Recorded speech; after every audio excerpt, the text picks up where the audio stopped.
Muy buenos días, muy buenas tardes para la gente de Europa que nos escucha.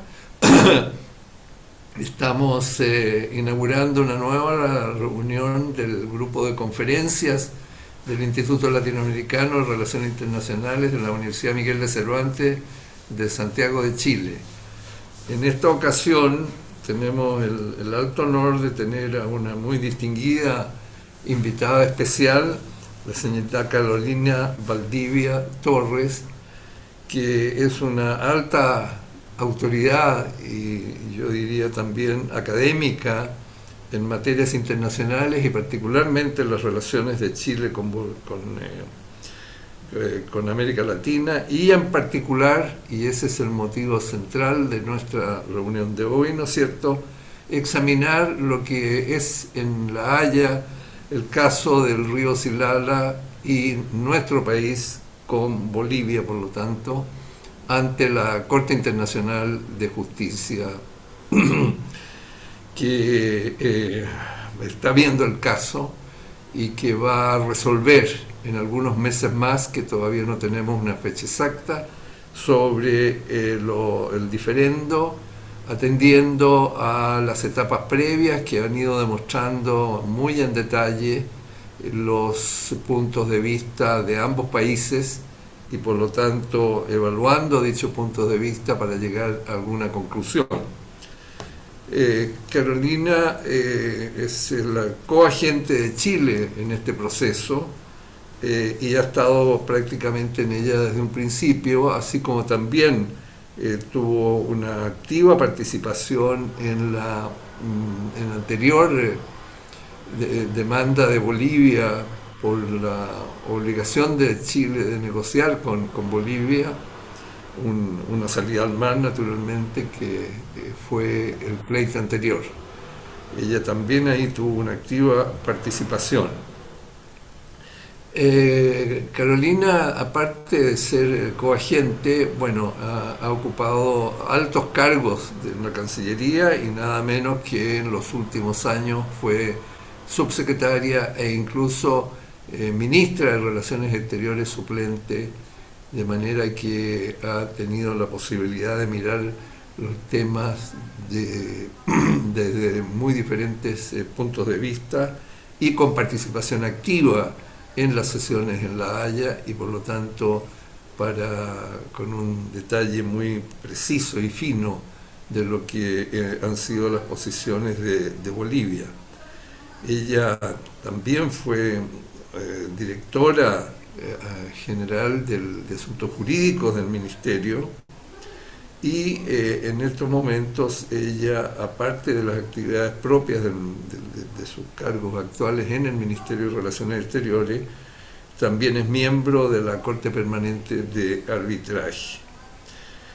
Carolina es abogada de la Pontificia Universidad Católica de Chile, máster en Derecho y en Economía del Instituto Ortega y Gasset de la Complutense de Madrid y además fue egresada de la Academia Diplomática Andrés Bello.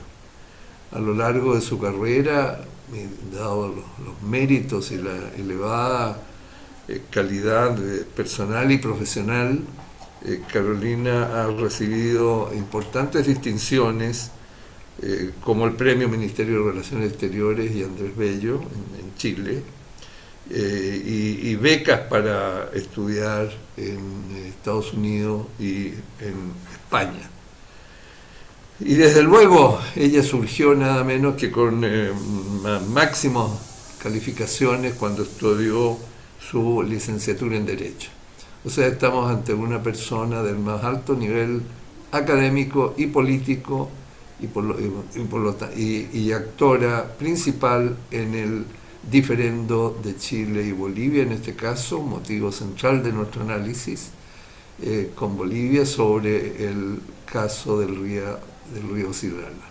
De manera que para el Instituto le agradecemos mucho su presencia y nos sentimos muy orgullosos de poder tenerla en nuestra casa para un tema de tanta trascendencia, cuyo fin esperamos, después de haber cumplido todo un largo proceso, que sea ojalá en el curso del presente año. De manera, Carolina, que nuevamente nuestros agradecimientos y quedas con el uso de la palabra. Para luego de haber terminado tu presentación, veremos reacciones de los asistentes a nuestro ciclo de conferencias, que son siempre muy variados, tanto de Chile como de América Latina y Europa. Así que nos sentimos muy agradecidos también de la presencia de todos ustedes en este acto y los invito a posteriormente formular sus comentarios sobre la presentación que nos hará Carolina, que sin duda será muy completa y muy brillante. Muchas gracias y dejamos con la palabra a Carolina. Bueno, muchísimas gracias a la Universidad Miguel de Cervantes y especialmente al profesor Leiva y al Instituto Latinoamericano de Relaciones Internacionales por esta invitación. También un gran agradecimiento a Cristóbal, un tremendo funcionario de la Cancillería, donde pasamos además tantas cosas juntos, y que un saludo también especial a Cristóbal. También les agradezco sinceramente el interés que genera este caso. Creo, como comentábamos al inicio, que es fundamental que las distintas personas y las distintas instituciones que ven y que tratan asuntos internacionales tengan interés en el caso Silala, porque si bien el Silala es un río pequeño en comparación con otros ríos que tenemos en Latinoamérica, lo que puede salir de este caso es efectivamente muy relevante para la aplicación y la claridad de las normas de la aplicación del derecho internacional en lo que son recursos hídricos compartidos. Además, por cierto, y este es un tema, como lo señalaba el profesor Leiva, que yo llevé con mucha detención y con mucho detalle, está enmarcado de esta desafiante relación bilateral que tenemos entre Chile y Bolivia, donde se entrecruzan la historia, el pasado, la política interna, la política exterior, pero donde también tenemos este deber de mirar hacia el futuro y buscar y ver cómo podemos seguir avanzando en la relación bilateral. Y yo tengo una convicción de que el caso Silala puede servir de alguna forma para ese objetivo, puesto que, como bien sabemos, tenemos diversos recursos hídricos compartidos en la frontera común chileno-boliviano, donde lo que nos llaman tanto las relaciones bilaterales como el derecho internacional es a buscar aquella comunidad de intereses y buscar cómo podemos tratarlos de manera conjunta como países vecinos. Yo he preparado un breve PowerPoint donde les voy a ir señalando, no tienen mucho escrito, pero sí les voy a ir señalando, nos va a servir para ir tratando específicamente aquellos temas sobre los cuales va a girar mi presentación. En primer lugar, me gustaría darles una cronología del caso Silala, que, como ustedes saben, es bastante distinto, es diferente a lo que vimos en el caso anterior que relataba Patricio de la obligación de negociar. En primer lugar, este es un caso que comienza en junio del año 2016, con una solicitud de inicio de procedimiento por parte de Chile. Luego se acuerda entre las partes y dar un año para que cada una pueda presentar sus escritos de memoria y de contramemoria. Así, en julio del 2017, Chile presentó su memoria. Un año y un par de meses más tarde, debido a una solicitud que hizo Bolivia, se presenta en septiembre del 2018 la contramemoria boliviana, que también incluía una contrademanda, por eso el caso fue un poco más extenso, lo mismo que los alegatos. Siguiendo con el procedimiento habitual ante la Corte Internacional de Justicia, presentamos en febrero del 2019 la réplica de Chile, en mayo, es decir, 3 meses después, la dúplica de Bolivia, y nosotros, como habíamos sido además contrademandados, pedimos un escrito final conforme al estatuto de la Corte, que lo hicimos llegar en septiembre del año 2019.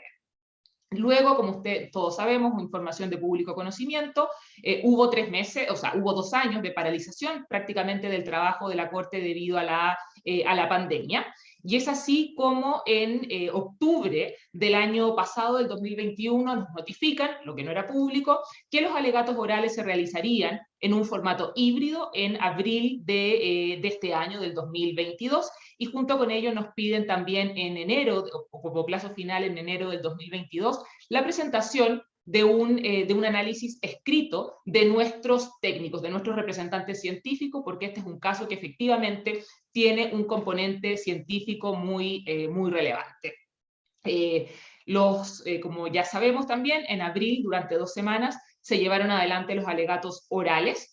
Fue en un formato híbrido, también considerando las cuestiones o los efectos aún de la pandemia que sigue vigente, donde hubo algunos jueces que estuvieron remotamente y otros presentes en la sala. Básicamente siempre estuvo la presidenta y el vicepresidente de la Corte. Y los abogados lo mismo, también estuvieron casi todos presentes, salvo uno que estuvo o que alegó en formato virtual.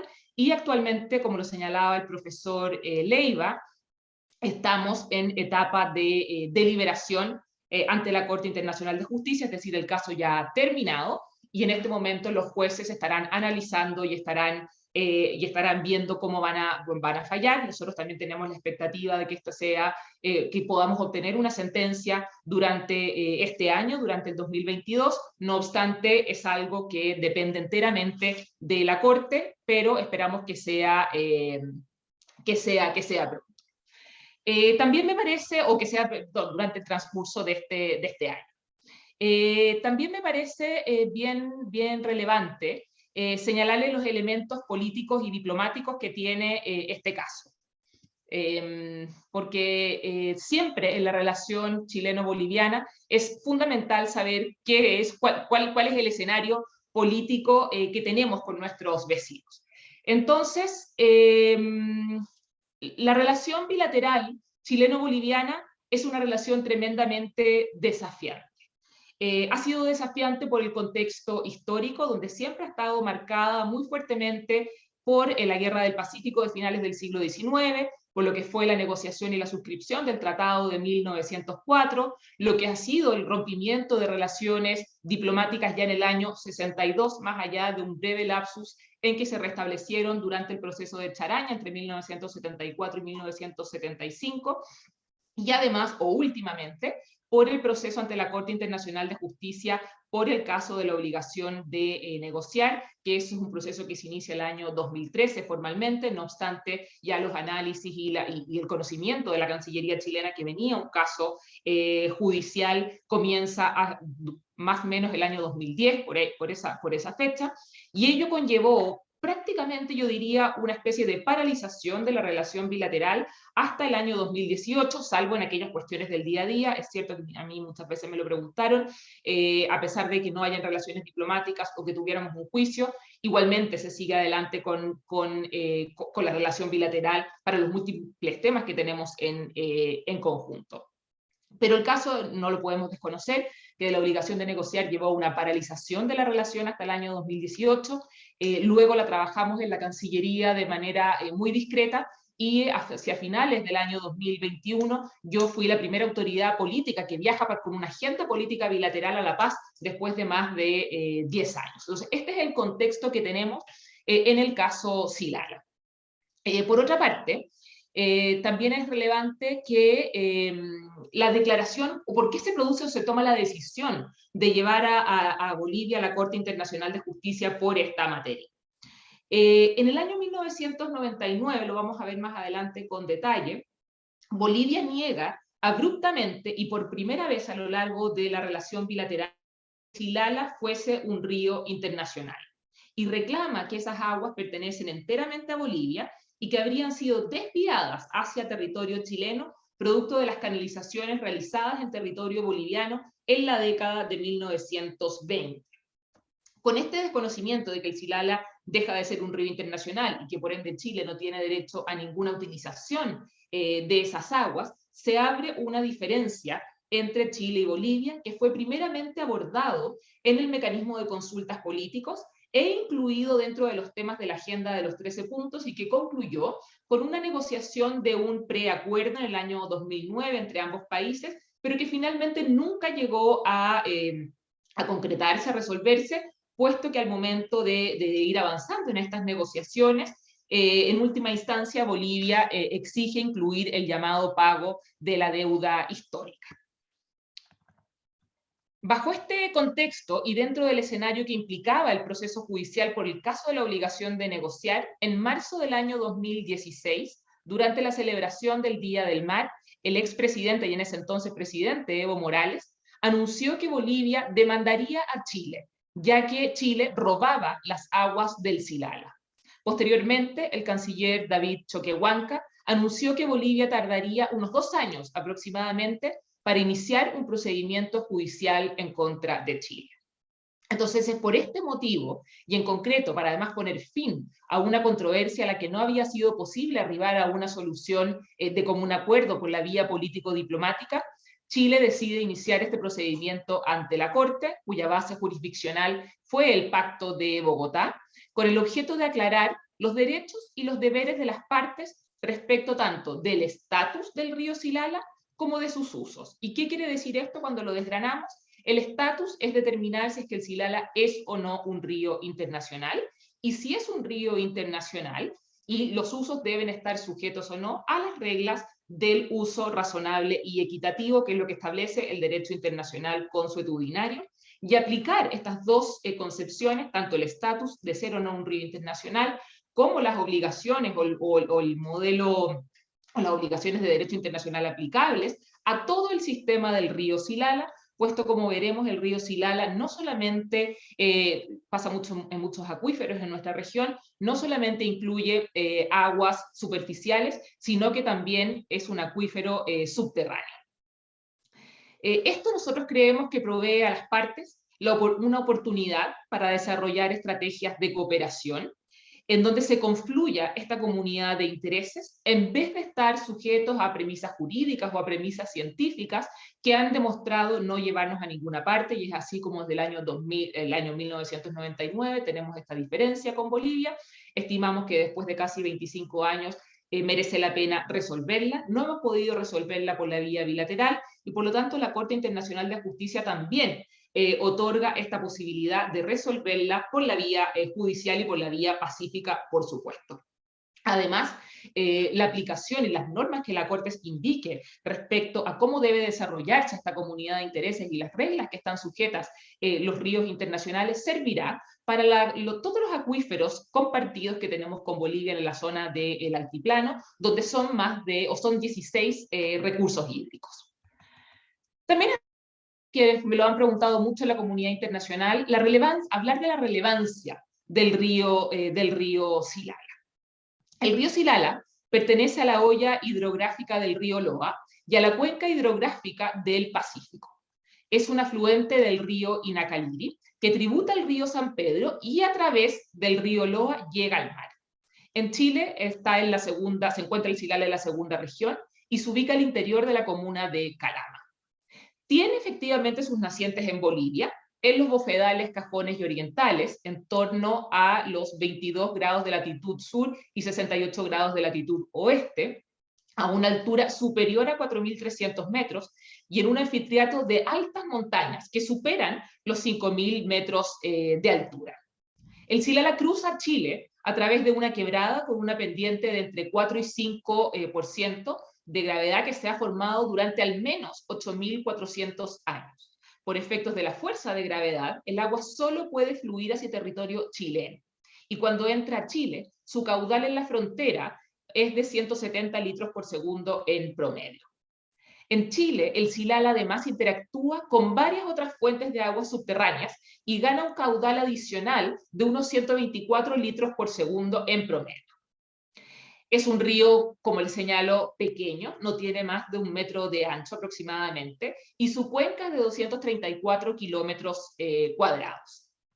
Pero si bien el Silala es un río pequeño, su ubicación está en el desierto de Atacama, siendo este, como todos sabemos, uno de los desiertos o el desierto más árido del mundo. Por lo tanto, lo transforma el Silala en un recurso hídrico clave para el desarrollo de la región de Antofagasta.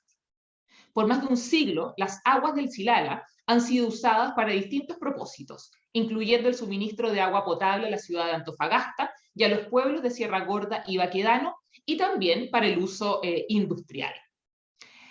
No obstante su pequeño tamaño, tiene aguas de gran calidad y que han sido esenciales, como ya les señalaba, para el desarrollo de nuestra región de Antofagasta y que ha incluido usos humanos para consumo humano como usos industriales. Uno de ellos es el ferrocarril de Antofagasta a La Paz, que está operativo desde finales del siglo XIX.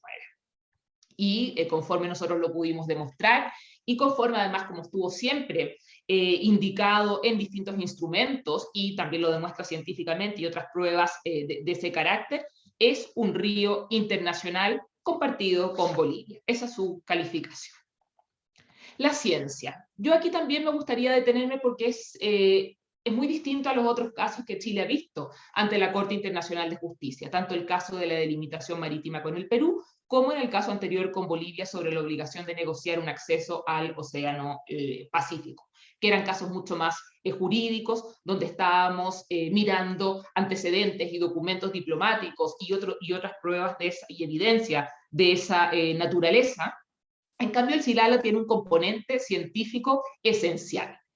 Chile ha basado la expertise o ha presentado pruebas de carácter científico contando con la asesoría de los hidrólogos Howard Witter y el geólogo Dennis Pitt y del DICTUC de la Universidad Católica, liderado por el profesor José Muñoz y un equipo tremendamente profesional que fueron esenciales para el desarrollo de nuestro caso.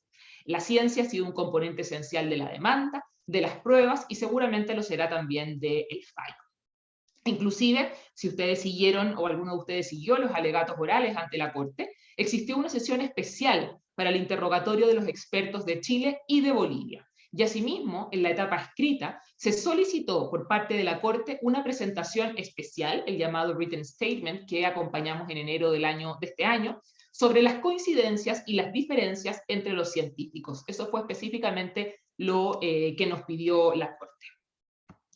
El interrogatorio en el caso de Chile tuvo 3 partes. Participó el ingeniero hidrólogo de la Universidad de Cambridge, Howard Witter, también el geólogo de la Universidad de Birmingham, Dennis Pitt, y presentaron a la Corte toda la información referente a los estudios que llevaron a cabo respecto del Silala, que fueron estudios además de la más variada índole, desde la cuenca, desde la geología, de la geografía, de la hidrología, estudios de evaporación, de contaminación, de efectos ambientales. Entonces, han sido, o yo diría que es uno de los ejes estructurantes de nuestro caso. Y además el objetivo dentro de los alegatos fue explicar de manera simple a la Corte los temas científicos y técnicos del caso.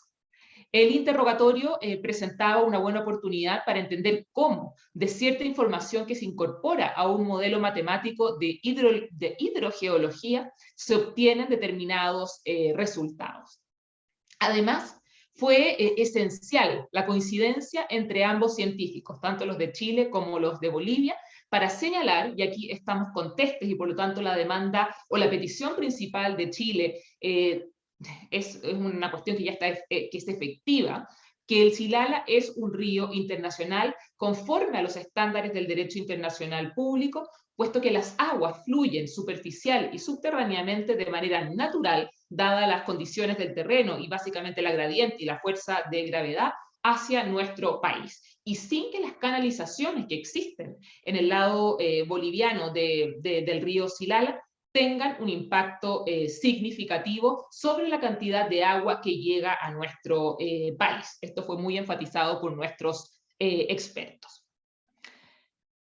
Una pregunta bien importante y que también me la han hecho y que nosotros la pusimos delante de la Corte porque inclusive fue alguno de las materias que Bolivia trató de evitar que la Corte se pronunciase, es la relevancia de obtener una sentencia en este caso. Como les señalé hace unos minutos, esta es una disputa que ha dividido a las partes y que la Corte tiene, y nosotros le pedimos que decida, y que se ha venido desarrollando desde finales de los años 90. No obstante, Bolivia indica que es un caso prematuro, que ha señalado que no tiene ningún sentido tener una sentencia, puesto que Chile igualmente seguirá recibiendo las aguas del Silala, o inclusive podría señalarse que una disputa o una sentencia podría agravar la relación bilateral o las tensiones entre las partes. Pero la verdad es que nosotros estamos y mantuvimos este caso ante la Corte, puesto que necesitamos una decisión que resuelva una disputa entre estados vecinos.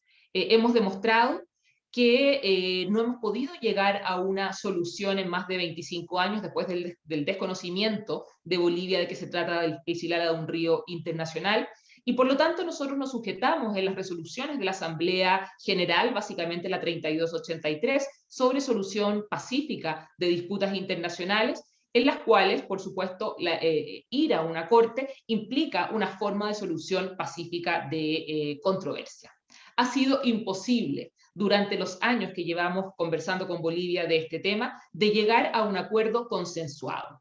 Y por lo tanto, nos va a servir para poder fijar un conjunto de reglas que sean aplicables al resto de los recursos hídricos compartidos que tenemos con Bolivia, siendo probablemente el más relevante o el más conocido de ellos el caso del río Lauca, donde además es distinto, porque nosotros somos el estado, en este caso, aguas arriba, y Bolivia es el estado aguas abajo.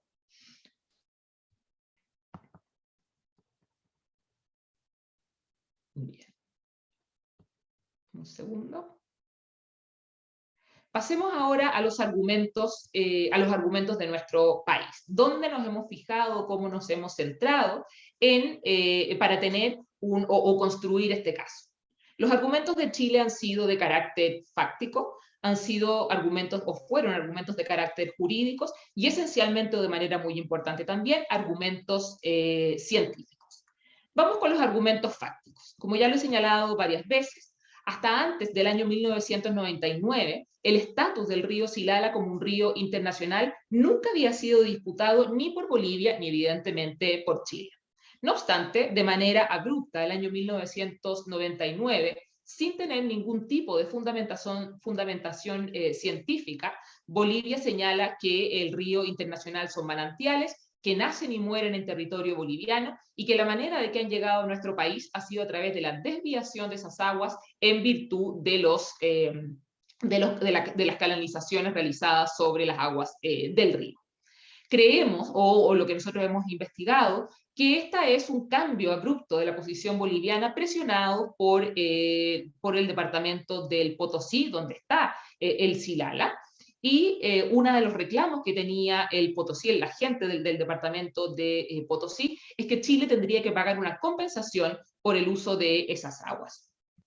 Por más de 100 años, las partes han acordado que el Silala fluía naturalmente de Bolivia hacia Chile, y hay una amplia evidencia del reconocimiento de Bolivia al carácter internacional del Silala, incluyendo documentos, mapas y declaraciones explícitas de autoridades bolivianas.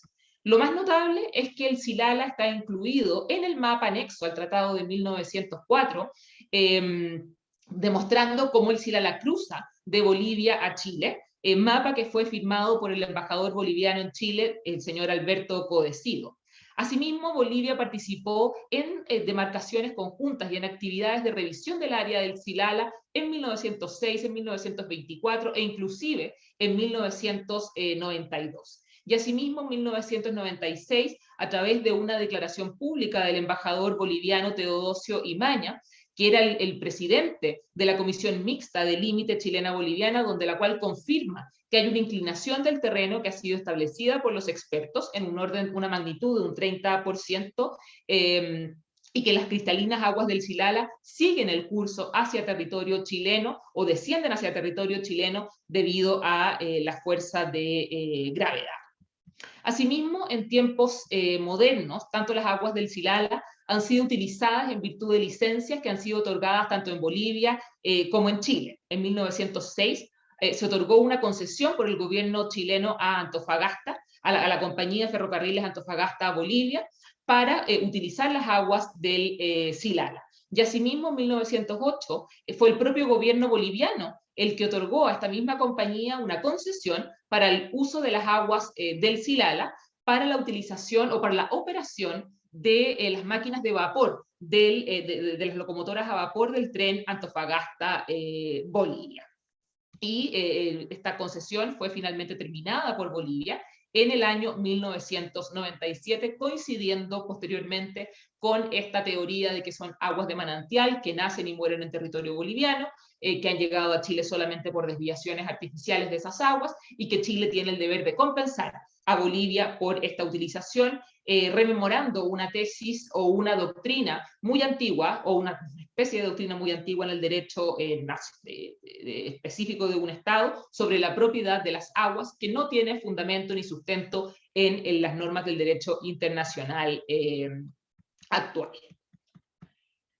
Entre los años 2000 y 2010, Chile comenzó y tuvo largas negociaciones con Bolivia con el objetivo de resolver esta disputa, pero estas terminaron también abruptamente cuando Bolivia le solicita a Chile que tiene que pagar por el uso pasado de las aguas del Chilala en territorio chileno, lo que se llamó la deuda histórica.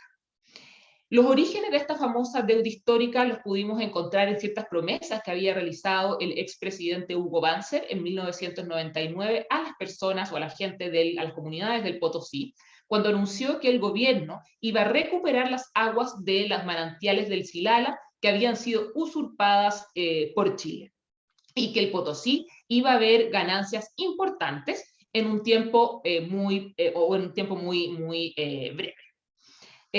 Un aspecto súper relevante, que también nosotros fuimos bastante enfáticos durante los alegatos en la Corte, que este reclamo de que las aguas habían sido desviadas por Chile, nunca tuvo ningún tipo de análisis o de instrumento científico que acreditase una alegación de esa envergadura, sino que los primeros estudios científicos que recibimos al respecto son aquellos que se han presentado en el marco del caso del Chilala. Y entonces eso es bien muy notorio, y además estudios científicos que finalmente indican que las aguas del Chilala fluyen a Chile por razones geográficas y razones del ambiente del terreno. Desde la perspectiva jurídica, donde nosotros asentamos nuestro caso, son aquellas que se reflejan en la Convención sobre el Derecho de los Usos de los Cursos de Aguas Internacionales para fines distintos a la navegación, adoptada en 1997 por las Naciones Unidas. Esta convención, de la cual ni Chile ni Bolivia son parte, no obstante ello, codifica ciertos principios básicos del derecho internacional en esta área. Y por eso entonces es, sabiendo las fuentes del derecho internacional, donde nosotros hemos centrado el análisis y la argumentación chilena de por qué el Chilala es un río internacional, conforme a las declaraciones o a las definiciones que da esta convención que codifica el derecho internacional consuetudinario, y así como las reglas que son aplicables. Entonces, la lógica que sigue en nuestro caso, que es bastante simple, señalando que si el Chilala es un río internacional conforme a la definición que da esta Convención de Naciones Unidas, y se aplican aquellas reglas que están definidas en esta misma convención, particularmente aquellas incluidas en los artículos 5 a 7. Es decir, el artículo 5 señala cuáles son las reglas fundamentales, que es el uso razonable y equitativo. En el artículo 6 se establecen los detalles de los factores del uso razonable y equitativo que son relevantes para la definición de este concepto. Y en el artículo 7 se establecen una serie de obligaciones de debida diligencia para prevenir daños a los estados que sean aguas abajo, como es nuestro caso. Por otra parte, el artículo 8 de esta convención refleja la obligación general de cooperar con respecto al uso y la protección de los recursos compartidos, y por supuesto también esta cooperación que tiene que reflejarse a través de las obligaciones del artículo 11 y 12, que son básicamente obligaciones de notificación y de consulta cuando se quieran hacer cambios o utilización de las aguas para no afectar a los estados que están aguas abajo. Una de las tesis bolivianas, que vino además en su contrademanda, es que habría una distinción, o que tendríamos que distinguir entre aquellas aguas naturales o aquellos flujos artificiales, y que Bolivia tendría derecho sobre aquellos flujos artificiales. Y a este flujo artificial además señalaba en su primera versión o en su primera impronta los argumentos bolivianos que no estarían sujetas a la norma del uso razonable y equitativo. La verdad es que nosotros también lo dejamos muy asentado en nuestros alegatos. El derecho internacional sobre los recursos hídricos compartidos no reconoce una distinción entre aguas naturales o flujos naturales y flujos artificiales, y que los principios de uso razonable y equitativo, la prevención de causar daño significativo y la cooperación se aplicarían a todas las aguas del sistema del río Silala. Asimismo, otra de nuestras peticiones, y que también es uno de nuestros argumentos jurídicos que demostramos con los hechos fácticos, es que los usos históricos que Chile ha hecho del Silala están conformes al principio del uso razonable y equitativo. Por otro lado, nuestro país, por aplicación del derecho internacional, siempre hemos reconocido el derecho de Bolivia a utilizar las aguas del Silala que están dentro o que están en su territorio, conforme también a este principio razonable y equitativo. Y además, hoy día Bolivia lo utiliza muy poco, pero lo ha utilizado, y uno de sus argumentos clarísimos es esta concesión que otorgó a la compañía del ferrocarril sobre las aguas del Silala en su territorio. Pero si el día de mañana Bolivia quiere dar otros usos a estas aguas, evidentemente que Chile no puede, y en ningún caso lo haría oponerse, sino que se aplicarían las reglas del derecho razonable y equitativo, y evidentemente que todas aquellas obligaciones propias del derecho internacional para los recursos hídricos compartidos.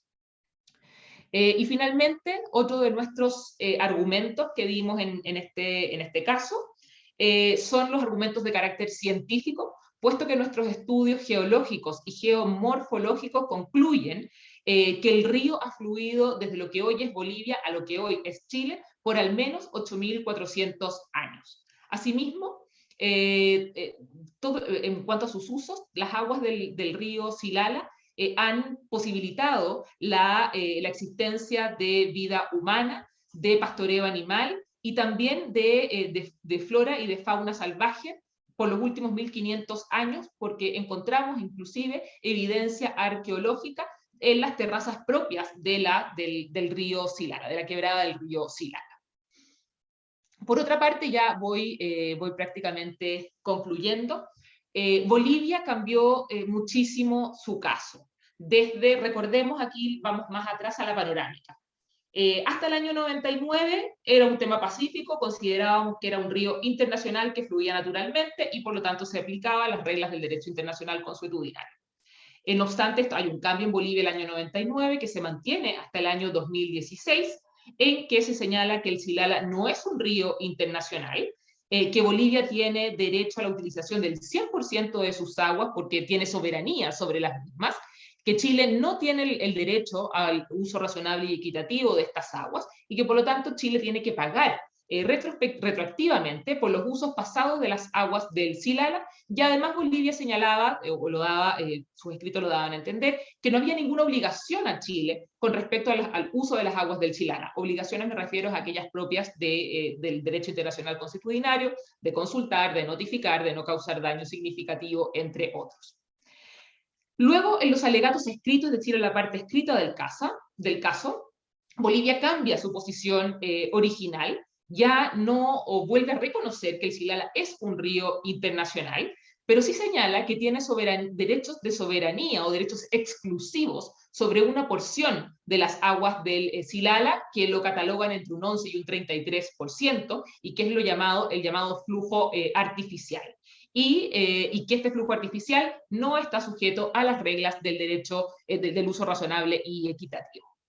No obstante, los alegatos orales tienen un nuevo cambio de postura, señalando que no hay agua artificial y que Chile debe pagar por los beneficios que obtiene producto de las canalizaciones. Es decir, de modo que si Bolivia desea desarmar estas canalizaciones, a lo que nosotros nunca nos hemos opuesto porque son elementos que están dentro de su territorio, solamente tendría que notificarnos para no causarnos un daño significativo. Entonces, en tal caso, si Bolivia desea destruir las canalizaciones y Chile desea seguir contando con los beneficios de las aguas que llegan por estas canalizaciones, entonces tiene el deber tiene que negociar con Bolivia para compensar a Bolivia por la mantención de esas canalizaciones. Argumento que es muy poco factible que se da en la práctica, y además es un argumento que es doblemente hipotético. Entonces, ha habido cambios muy grandes, tanto de lo que pasaba hasta el año 99, de lo que pasó entre el 99 y el año 2016, donde señalaban que no era un río internacional, sino que Bolivia tenía una soberanía sobre todas esas aguas y que no se aplican las reglas del derecho internacional, a lo que señalan sus alegatos escritos en el marco del proceso Silala, donde dice que sí es un río, pero tenemos derecho a este flujo artificial, que es un concepto que no reconoce el derecho internacional, y finalmente los alegatos orales que señala, bueno, la verdad que tampoco estamos hablando de un flujo artificial, sino que estamos diciendo que si Chile quiere mantener los derechos o los beneficios que le brindan las aguas adicionales que le llegan en virtud de las canalizaciones, y nosotros queremos desarmar esas canalizaciones, entonces tenemos que negociar y Chile tendría que compensar.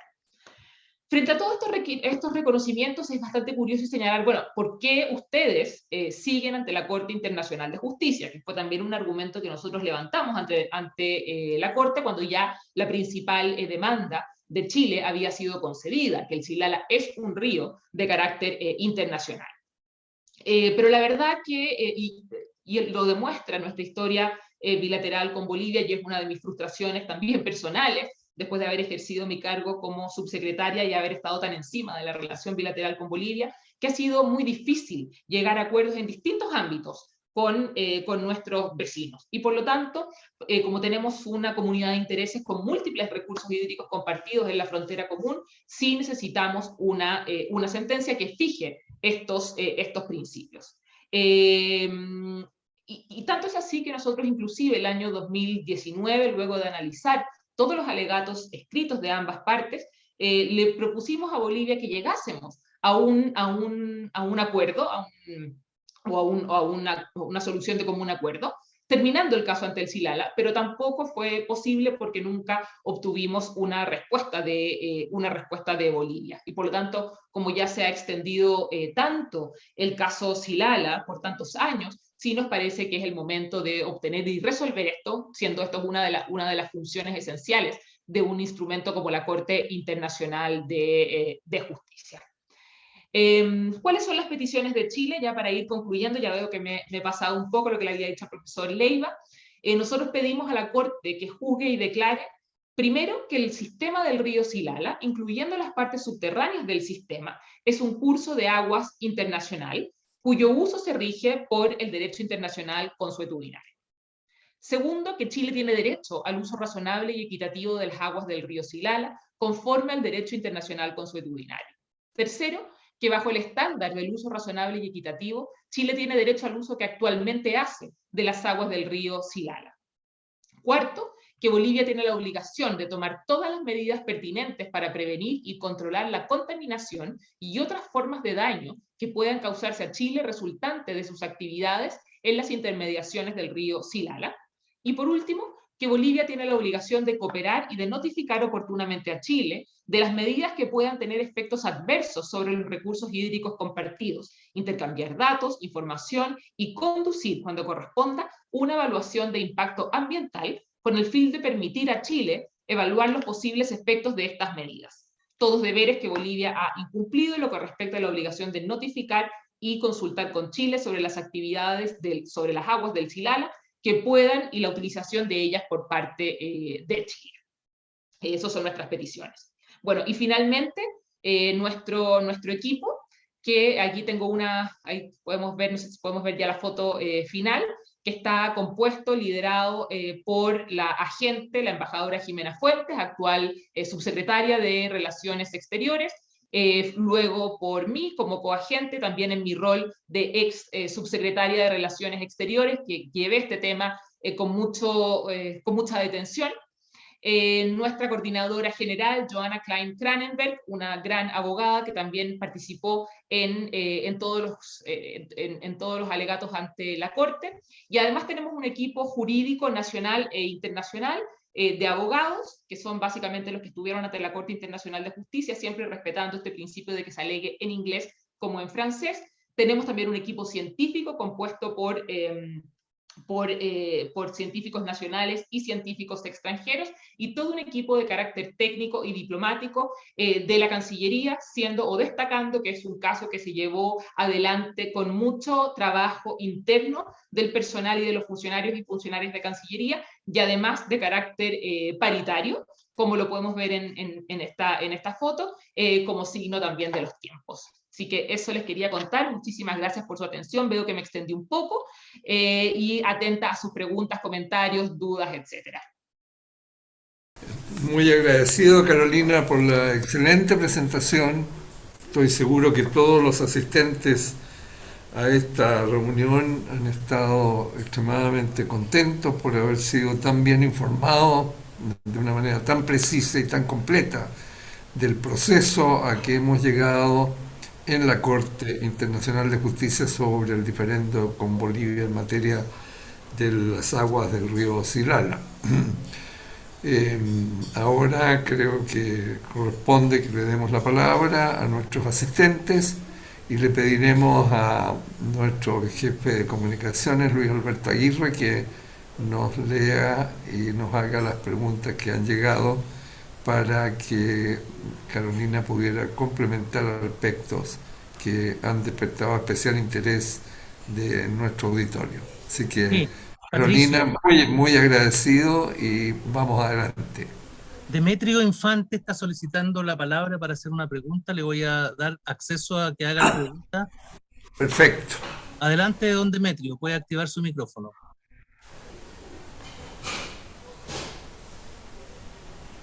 No sé si se escucha. Se escucha, sí. Perfecto. No estoy en Europa, estoy en Viña del Mar, así que no sé si... antes que nada, unas muy cordiales felicitaciones a nuestra gente por su forma y fondo. Creo que ha sido una exposición brillante y como dice el escritor español, cuando las cosas son breves, son dos veces buenas.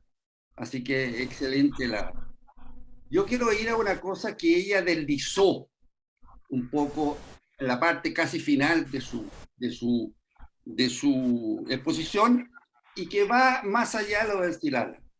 Yo creo que esta exposición hecha por Carolina demuestra una vez más el cuidado con que nosotros como Chile tenemos que mirar y enfrentar las relaciones bilaterales con Bolivia. Normalmente hay algún diputado, algún senador, algún candidato a la presidencia o cosas así que dice, tenemos que iniciar una cosa nueva con Bolivia, tenemos que buscar una cosa nueva con Bolivia, hay que hacer algo nuevo con Bolivia. Yo creo que lo que ha dicho Carolina y que lo deslizó, y lo digo porque esto de ser viejo tiene su ventaja, soy el único sobreviviente de los 5 chilenos que negociaron Charaña. Así que el único que respira de los 5, desgraciadamente, me encantaría que los otros 4 también respiraran. Yo pienso de que hay un tema que es el fondo del asunto y que va más allá de lo que puede ser el río Silala o lo que fue, lo que fue Charaña o las cosas que han aparecido. Chile es el único tema que une a los bolivianos. Chile es el único tema que da cohesión política y social a los bolivianos. Por lo tanto, cualquier entendimiento que nosotros queramos hacer tiene que tener en consideración eso y tiene que tener en consideración que no se puede establecer una especie como de credibilidad de la posibilidad de establecer una negociación. Yo por eso alabo la forma en que ha actuado la Cancillería desde las diferentes etapas, en este caso del Silala, porque llanamente tomó el toro por las astas. Dijo, señores, aquí nos van a demandar en 2 años, que aquí, que acá, demandemos nosotros. Y demandemos nosotros y demostremos que tenemos la razón. Y yo creo que desafortunadamente vamos a tener que seguir en este compás de espera con las situaciones, con las relaciones con Bolivia, porque las relaciones no se van a poder arreglar como nosotros nos gustaría. Yo creo que dentro del esquema que existe hoy día, echar a andar comisiones mixtas, hacer viajes como el que hizo la ex subsecretaria a La Paz, que venga gente para acá, que busquemos puntos de entendimiento, hay que hacerlo. Pero tener la esperanza o sembrar la esperanza entre la sociedad chilena, eso es lo que a mí me preocupa, que la gente, hay agentes políticos nuestros que siembran esperanzas sobre una nueva realidad. Y esa nueva realidad es muy difícil o casi imposible. Tenemos que ser conscientes de lo que es la realidad de Bolivia frente a nosotros desde siempre. La reiteración de mis felicitaciones a Carolina, creo que fue una excelente exposición. Gracias. Muchas gracias, Demetrio. Carolina, ¿prefieres contestar de uno o prefieres acumular comentarios? No, yo la verdad que coincido con Demetrio, un gran diplomático muy reconocido en nuestra Cancillería. Yo también, cuando entré a la Cancillería hace ya casi 10 años atrás, tenía esta impresión de que todo lo con Bolivia era arreglable, mejorable, que cómo era posible, pero yo creo que hay que ser muy realista, hay que buscar aquellos puntos de encuentro, pero efectivamente esto no es algo para llegar y decir vamos a restablecer o relaciones diplomáticas, o vamos a solucionar lo del Cirala por otro lado, o vamos a ir avanzando en los temas de los recursos hídricos. Hay que ser muy cauto, muy cuidadoso, y esto sí requiere una política transversal, de que todos los sectores políticos en Chile estén conformes y de acuerdo, porque si no nos metemos en problemas. Muchas gracias. Patricio, A ver, sí. muchas felicitaciones por la exposición de Adolfo Carafi. Gracias, dice a la señora Carolina, por esta excelente presentación. Hay una pregunta de don Mario Elizondo, dice, ¿los estudios científicos que presentó Bolivia descartaban que fuera un curso internacional? Don Mario Elizondo hace esa pregunta.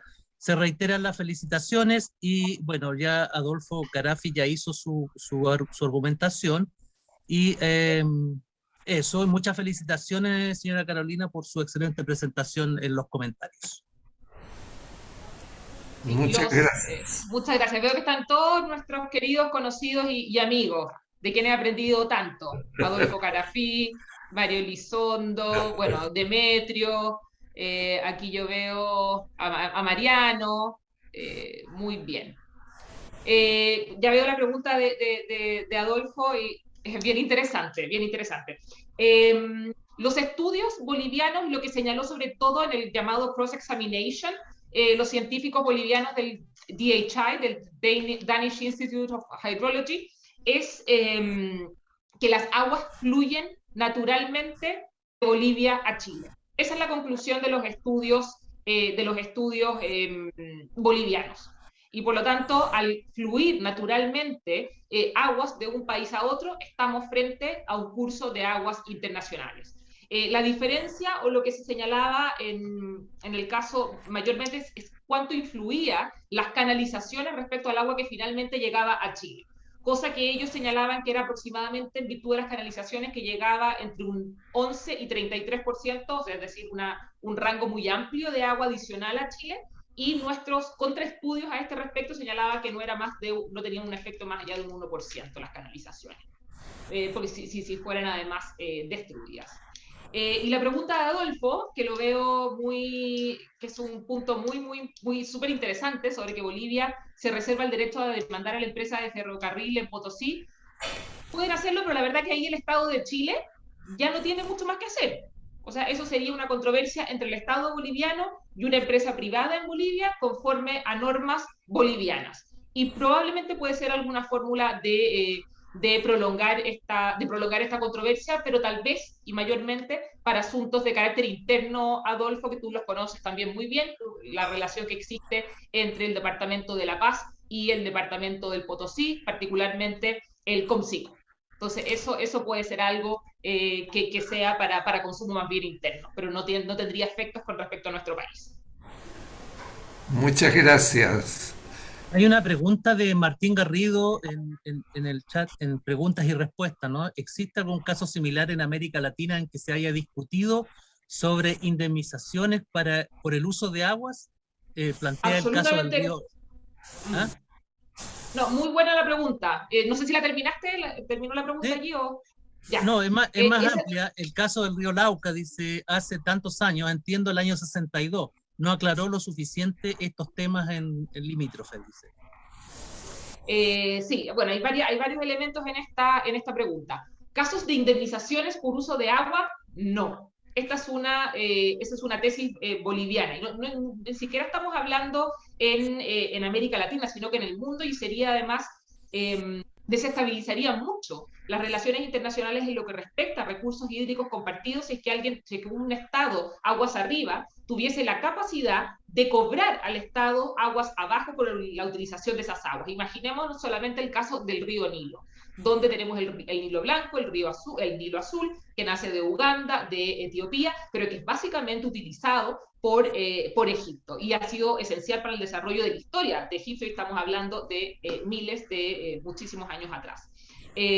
Sería muy perturbador para las relaciones exteriores que un Estado de aguas arriba podría cobrar. Y así lo entendió además las Naciones Unidas al momento de establecer las dos convenciones que existen sobre la utilización de aguas que codifican el derecho internacional consuetudinario, y que lo que aquí existe es una comunidad de intereses. Y esa comunidad de intereses se traslapa a lo que se llama el concepto del uso razonable y equitativo, y el cumplimiento de las obligaciones procesales de derecho internacional para el uso de estas aguas. Cristóbal Fernández, ¿tienes pedida la palabra? Muchas gracias. Primero, agradecer a nuestra invitada por la brillante exposición. Quiero consultar, Carolina, cuál es la evaluación que hace respecto a cómo se ha tratado el caso comunicacionalmente, tanto a la población como también al sistema político propiamente tal. ¿Qué elementos creen que quizás ha faltado o cómo ha sido recogido también este tema por el espectro político y la opinión pública? Gracias, Cristóbal. Mira, esa es una súper buena pregunta en el sentido de que este caso es difícil, es más difícil de explicar o de sintetizar para explicarlo a la opinión pública y en general a la opinión política del país. Pues teníamos el caso anterior de la obligación de negociar, que es bastante sencillo en el sentido de decir, bueno, aquí lo que Bolivia quiere es abrir el Tratado de 1904 y renegociar aquellos territorios que ya pasaron a ser de Chile en virtud de ese tratado. En cambio aquí había que demostrar que el por qué es un río internacional, cuáles son las reglas de por qué Bolivia lo había desconocido. Yo creo que estoy conforme con cómo lo hemos manejado comunicacionalmente, pero la verdad que tiene que ser la opinión pública quien eso lo evalúe. Todo se ha además informado a los distintos partidos políticos, al Congreso, a las distintas autoridades del país, además en distintos gobiernos. Recordemos que este es un caso que comienza con la presidenta Bachelet, que gran parte de su desarrollo escrito se hace durante el presidente Piñera, y que los alegatos orales terminan con el presidente Boric, y esperamos que la sentencia también sea durante su propia administración, y siempre ha habido una continuidad en la fórmula que se ha llevado adelante el caso, en los equipos, y eso muestra la solidez también de lo que se ha ido explicando, cómo lo hemos ido desarrollando. Muchas gracias, Carolina. Dos preguntas más, Patricio, hay dos preguntas más. Pregunta Pedro Yarce, bueno, felicita a la señora Carolina. Muchas felicitaciones por la brillante exposición, gracias por relevar la centralidad de la relación entre diplomacia, derecho y evidencia científica como eje articulador de nuestras defensas. Y la pregunta es, ¿cómo percibe la convergencia de los científicos de ambas partes en el proceso resolutivo? ¿Ah? Esa es una pregunta, y la última, acá está, que pregunta don Jaime, supongamos que se soluciona el problema en La Haya, dice, la pregunta, ¿cuál es la garantía que Bolivia cumplirá el fallo? Así como se ha mencionado, el conflicto bilateral sigue plenamente vigente. Esas dos preguntas. Perfecto. Bueno, sobre Pedro, aprovecho también a saludarlo, el gran diplomático, con quien hemos compartido tantas aventuras. La convergencia de la ciencia, la diplomacia y el derecho en este caso es central. O sea, tal como lo dije al inicio y como Pedro lo destaca, sin la ciencia nosotros no podríamos haber avanzado en nuestra argumentación jurídica y político-diplomática. Y ha estado además presente desde siempre, en este caso con el Chilal, al menos del año 1999 en adelante. ¿Cómo percibo la convergencia entre los científicos? Claro, para la Corte o para cualquier ente resolutivo, si tú tienes, y eso pasa inclusive en el derecho interno, si tú tienes dos expertos que son contestes en un punto, para la Corte o para el proceso resolutivo es mucho más sencillo de señalar, bueno, aquí estamos ante un río internacional. Esa es la fórmula en que yo lo analizo y que yo lo percibo. Y con respecto a la última pregunta sobre las garantías de que Bolivia cumplirá el fallo, la verdad que aquí también es un fallo distinto, porque es un fallo que va a ser de naturaleza declarativa. Es decir, aquí lo que nosotros estamos buscando es que la Corte en definitiva zanje esta diferencia entre si eso no es un río internacional y que simplemente diga, bueno, estamos frente a un río internacional, es decir, una sentencia de carácter declarativa y no dispositiva. Aquí no le estamos pidiendo que nos señale quién tiene tanto porcentaje de derecho al agua o quién no. Entonces, esa es la diferencia. Y la garantía de si Bolivia cumple o no cumple el fallo, bueno, aquí me pongo muy legalista, los fallos tienen efecto inmediato, son inapelables y las partes como actores del sistema internacional tienen el compromiso de dar cumplimiento a lo que se señale. Y además, igualmente las aguas del Sidala seguirán fluyendo a nuestro país y Bolivia tendrá la obligación de dar cumplimiento a esas obligaciones de naturaleza procesal previstas en la Convención de Naciones Unidas, y si no, existen los mecanismos también resolutivos para exigir el cumplimiento de ellas.